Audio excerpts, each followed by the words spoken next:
Hi guys, welcome back. Firstly, as you can see, this is a cardiograph board that I was going to do a print on. I did do a larger print and it just didn't work out on the board, so I basically tried to work around it. I eventually went into liner print, but this is just one of the very first ideas that I did, roughly sketching for like Glastonbury Festival, specifically the pyramid stage.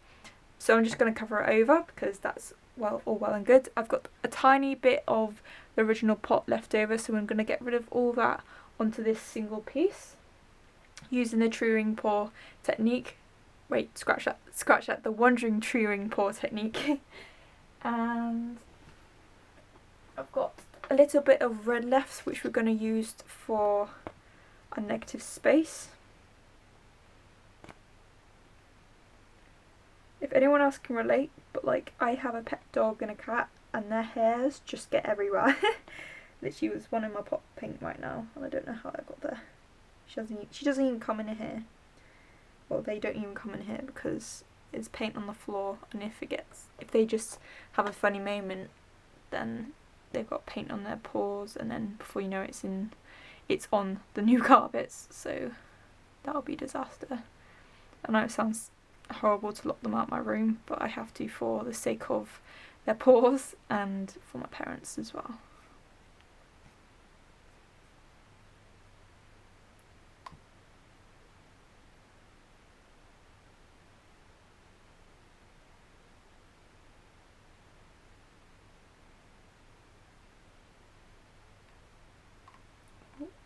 Running really low. Almost there.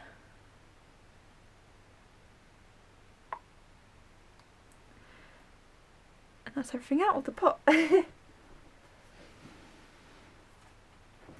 Just cupped it onto a piece of parchment paper.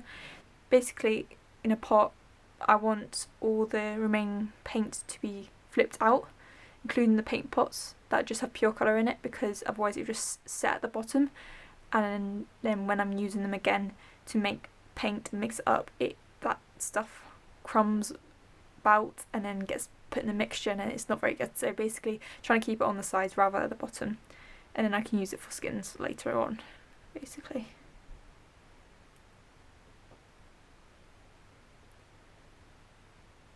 Go this way first.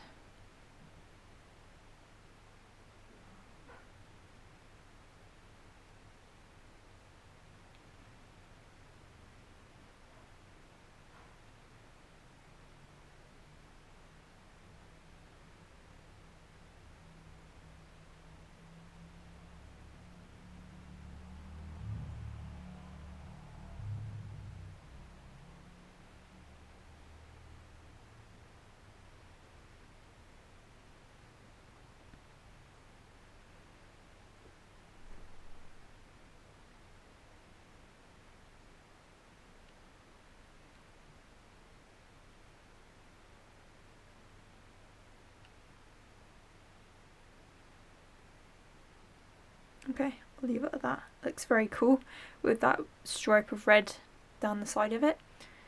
I would have thought it would be a lot lighter because I did put the whiting first, but it might have just muddied and done this weird kind of thing, because obviously the amount of times I tilted it backwards and forwards and backwards and forwards, it might have just turned into secondary and third colours compared to the primary colours, which is the pure colours that I put in first. So just like the white, the baby blue, the black and the red. But that's alright, it's going to happen eventually, and if it only happens once out of like the 5 pours that I've done for this cup, then I'm okay with that. Anyway guys, thank you so much for watching. I will do this a lot more, doing a single cup full and doing a bunch of them being poured out onto smaller cardiograph boards, because I find it quite interesting and it's very, very insightful into how I combine colours and making sure the mixtures are actually appropriate for this kind of technique. And with that said, I shall see you guys for my future videos. Bye now.